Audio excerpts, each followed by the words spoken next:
Alright, so as promised, I have worked some problems on work, or in some cases I have told you that they're just like I will tell you they're just like the problems that you've seen on previous worksheets that you should be keeping by your side to use as a guide. Okay, the first thing is the worksheet from Friday. Work. How much work did the movers do horizontally, pushing a 150 kilogram crate 12.3 meters across a rough floor without acceleration? The effective coefficient of friction was 0.70. If you follow the steps that I gave you today in class, the first thing you need to do is draw a picture. So here is the picture with all the forces listed. I've got a little laser beam because I've got a little light trying to give light to the paper so that you can see it better. So we have a force of the movers pushing the crate, we've got the force of friction, we've got the normal force, and we've got the gravitational force.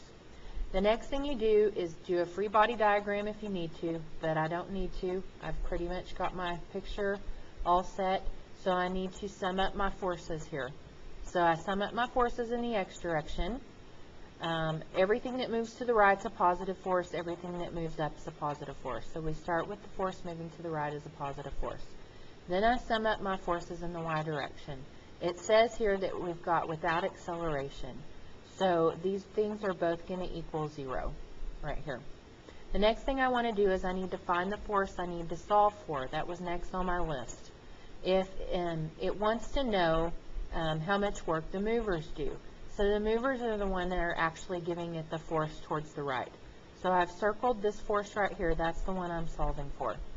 So I can neglect the sum of the forces here, and I can just rewrite this formula right here. Move f of k to the other side. And so I've got, that's an equal sign right there. That's hard to see. So that's an equal sign. I've moved f of k to the other side. And then I substitute the formula in for f of k. F of k is equal to mu times Fn. So what I'm going to have to do is, I see here I'm going to have to solve for this Fn. I have mu. They gave me mu. Coefficient of friction is mu. But I need to solve for Fn. So I'm going to come over here, circle this right here, solve for Fn. It is then equal to the force of gravity. I substitute in my formula for force of gravity, mg. I plug in my numbers for mass and gravity, and I solve for Fn. Then I can come back over here and plug it in for this. So now my force is equal to mu Fn. I plug in my numbers, 0.70 times 1500, and I get a force of 1050. So now I have solved for the force. The next thing listed on your list was then to solve what the problem asked for, which was work. Work is equal to force times displacement. So I plug in my force that I solved for, my displacement, which was 12.3 meters right up here. And I get 12,915 joules. I need to watch my sig figs. I have 3 sig figs here, 3 sig figs here, but only 2 sig figs here. So my answer needs to be in 2 sig figs, so I put it in scientific notation, round the 2 up to a 3 because of this 9, and I get 1.3 times 10 to the 4th joules. For number 2, remember you can stop this video at any time you need to. So what is the minimum work needed to push a 1,000 kilogram car 300 meters up a 17.5 incline? The first thing I do is I draw me a nice picture. I've got my car, I'm pushing it up the incline. I want to make sure that my x and y coordinate system are tilted here. I've got my normal force that runs perpendicular to the ramp.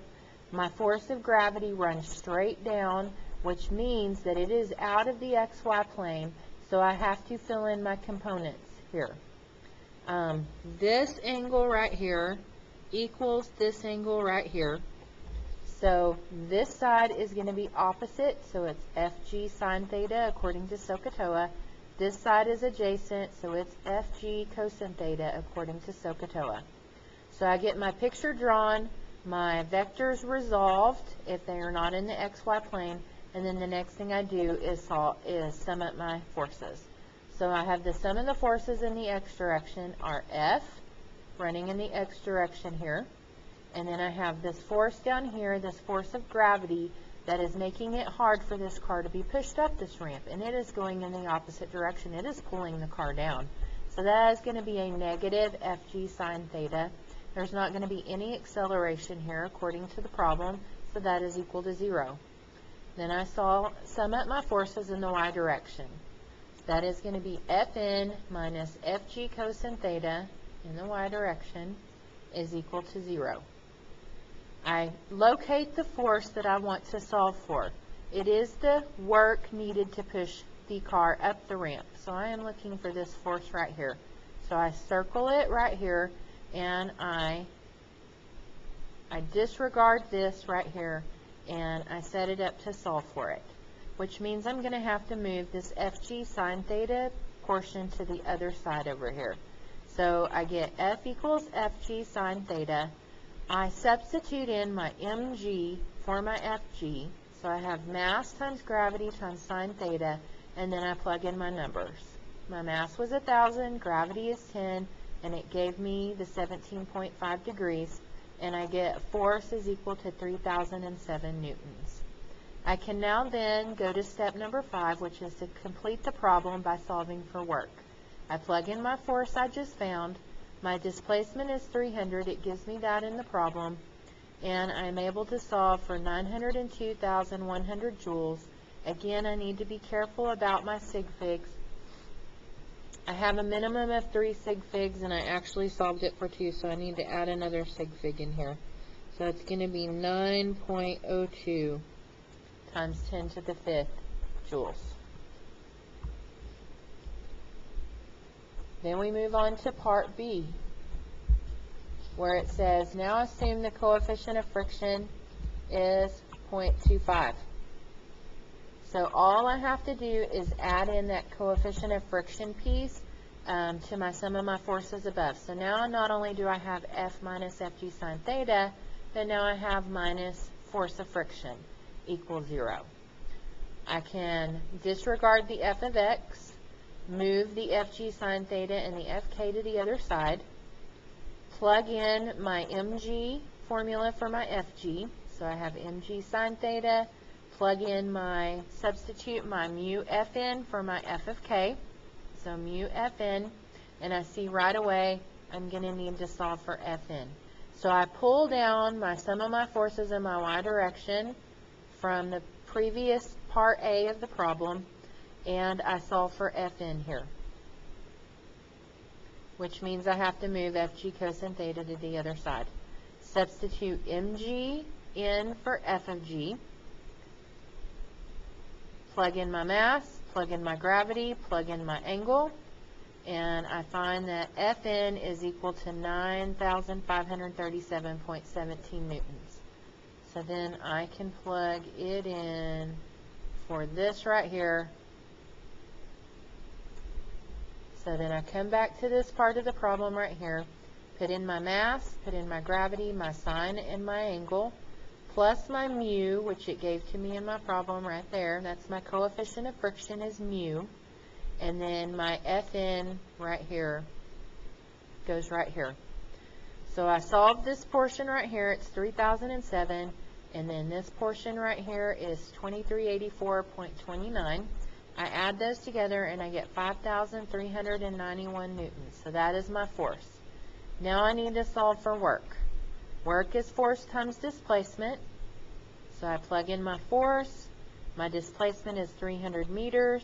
I get this number right here, which is 1,617,387 joules.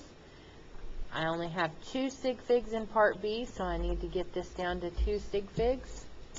And so my answer is going to be 1.6 times 10 to the 6th joules. So I changed that to scientific notation there.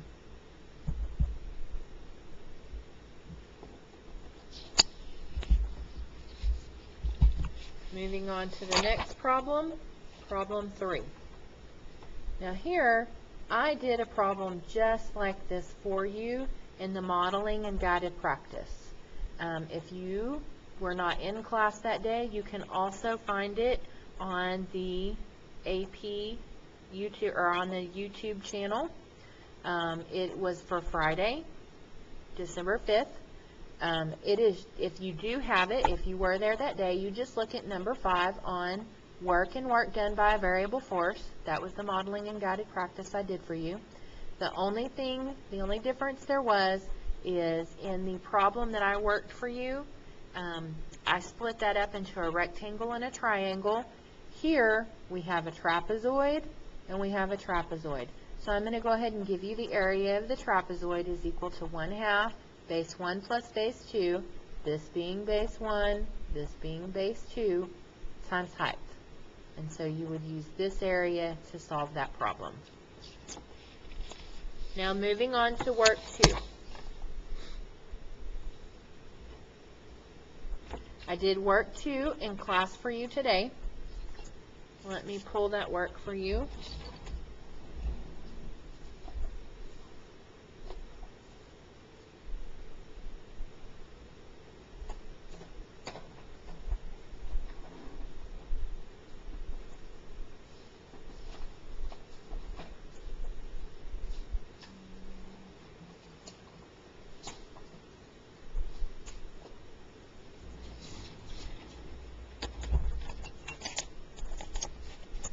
Well, I cannot seem to, there it is, right there. Okay.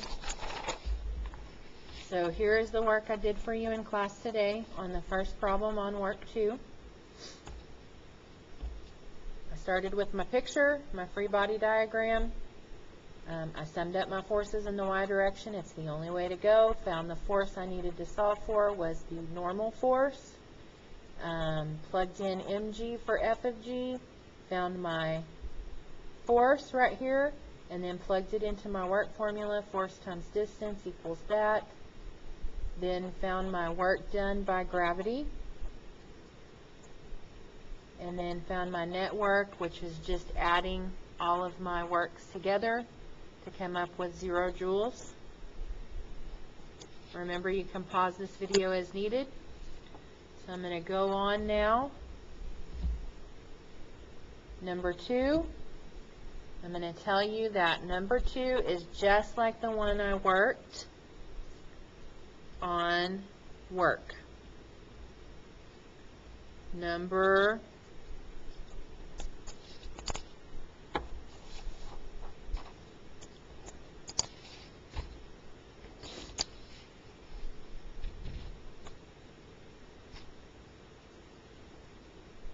2. Let's work on number 2. So the problem number 2 on the worksheet I just worked. So look at that one. And then number 3 here is just like number 2 and 3 on work and work done by a variable force. The only difference between this problem, these two problems, and this problem is that here you're asking to find the network, and to find the network you would add the work of the force plus the network or normal work plus the work due to force of friction plus the work due to gravity. This is the only difference here between these two problems and this problem right here. Just follow along with everything I did. I will see you tomorrow. Have a great evening.